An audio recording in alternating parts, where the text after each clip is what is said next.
The first date was something I didn't expect to be doing, as to even coming here, even the bachelorette, I had no idea was existent, or going, I guess you could say.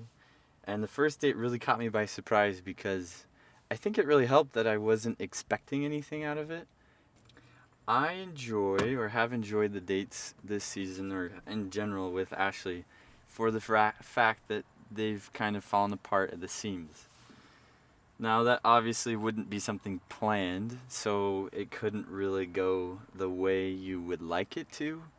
But if it does fall apart, then you can either fall apart yourself, or you can help, in a sense, you can create synergy from this otherwise chaos and make it even better than it could have been planned. Everyone was tired, so that obviously drained a little bit from the energy, you could say. But at the same time, I think it was important that I would do something like drive while everyone was sleeping. And that, in a sense, showing I'm willing to do what needs to get done. And so tonight, I think, fell away from what the plans were, but I think it felt closer to more of a perfect date. So we drove tonight, and well, people were tired, like I said before. So there wasn't any dynamic conversation going on. It was more of recovery, you could say. All the other dates were amazing, I'm sure, but they had to recover. So I wasn't too hopeful that something like I knew needed to happen, like a kiss, from our wonderful matchmaker Tristan's, of course, advice. But I decided that I had to know if it would or wouldn't work, so I could know in the sense of how close I stood to her and if she backed off. So I was really doubtful that anything was going to happen up until we stood in front of the door. And I made some, we'll call it banter, I don't know, small talk. And I was almost, I was almost going to ask her if I could kiss her. But I hesitated and I said, no, no, no, no, no, no, you can't do that. So she had made a comment to me earlier that I was someone that was give, give, give. So I told her, I reminded her of her comment, and then I had said, well, there's something I want to take. And I kissed her. And, well, it wasn't a peck, so I think it went over well. And, welcome to Cloud 9. That's all I have to say about that. Do you think good guys finish last is true? Good guys push other people to the front, and the people that are looking for genuinely good people recognize that and go back to the end where they're being pushed from. I love doing hard things with you, Ashley, and I think it's a pleasure. So I'd love to do everything else that comes included with us doing dates and anything else that could come from it. But yeah, I love doing hard things. Do me a favor and tell me about your date tonight or today. And actually, let's just start at the kiss. Oh, let's not say kiss. I don't know what to say, Luke. Okay. Say what you want to say first, and then we'll figure out what to say. No, I mean, say to me first what you want to say, and then I'll help you figure out a way to say it. No.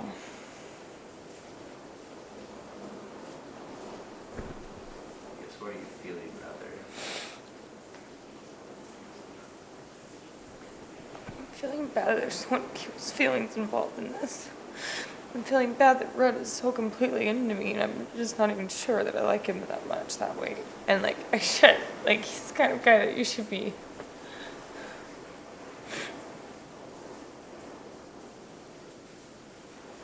Do you know what I mean? Like, you guys have all said it, like, he's gonna treat any woman like gold. And I don't know. I just felt really bad.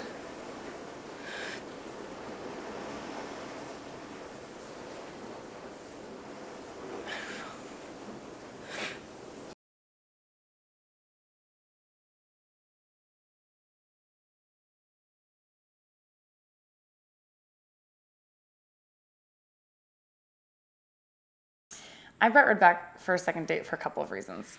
And one is just that he's so thoughtful. He is just sweet. I mean, that's just a great word for him, right? He just glows with the spirit. He's just good. My production crew loved Red. They just thought the world of him. And, you know, I started to really trust their opinion as they're with me on every date. They really got to know me, got to know, you know, what guys worked with me or didn't, but also they got to kind of see, I don't know, they saw how I reacted. They saw how he reacted just from this outside perspective. So I know how much they liked him. And so that made the decision a little bit easier to bring him back for the second date. I think a great word for Rudd is charming. He is just that. The best way I can describe him is I feel like he walked right out of a Jane Austen book. I mean, he's just classic, traditional, respectful, nice, good guy. And, but then you counter it with his quirky sense of humor. It's just this funny kind of combination. Rudd definitely impressed me with how brave he is. I think he had everyone, there's just a bunch of people standing around at the top of this big, big jump.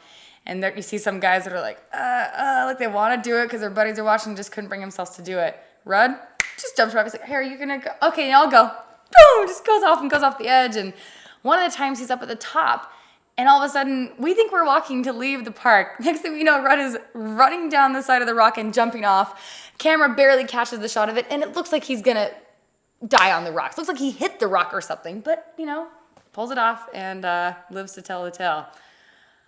He kept me on the edge, that's for sure. With Rudd, I didn't really know whether he would be affectionate with me. I thought just, you know, he's just that good guy. He's just really respectful.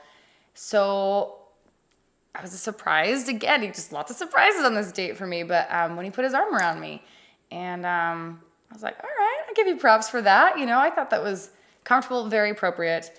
And then we get to the doorstep, and what do you know? Rudd lays one on me. Again, not expecting that, but good on him.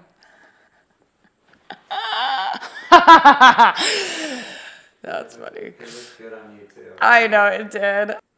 Throughout this, the Lord has definitely sustained me, despite the fact that I have gotten very little sleep on certain nights. But he's really helped me hang in there. But the date with Rudd, I just was so tired. I just couldn't even keep my eyes open. And so I asked him if I could just sleep for a little bit, just give me 20 minutes, take a nap, and then wake me up. I slept, I think, almost the whole way back from Sedona, which is a couple hours, and I felt so bad. But one more way that shows just how considerate and sweet and amazing he is, he did not make me feel bad at all, and was just nothing but considerate and saying, you know, you needed it. I couldn't wake you up. I just wanted, you know, to let you sleep. And he's so good. He's so nice. All the guys I've gone out with, and then especially as we got down to the second dates where it's, okay, no, there's even more of kind of a fit here for the two of us. You know, and thinking long term, obviously in dating, you're dating for the end game. You're looking always kind of towards marriage. I've had to pull myself back a couple times and remember this is a second date. You really can't know the end yet. But in thinking about, you know, could I get married to some of these guys? For sure, I think they all have amazing potential. You know, I think after second dates, obviously we started to weed out a couple more, kind of getting down to just maybe a smaller group that continues to fit. But sure, I've thought about it, but I'm trying not to go crazy thinking about the end. So who have you thought about it? Like, who's that thought crossed your mind about? Like, in the end of it, I think we're really getting down to, I think it's more two. Well, we had three, but one of them started dating someone, which is fantastic. That happened with another first date that didn't get back for a second date. This is where, though it's dating on speed, it's still a lot of real dating things that happen. But I think, you know, I'm down to.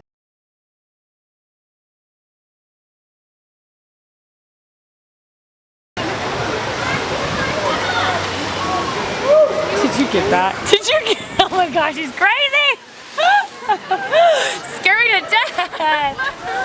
Oh my god! He almost hit the rock. Keep you on your toes. Goodness.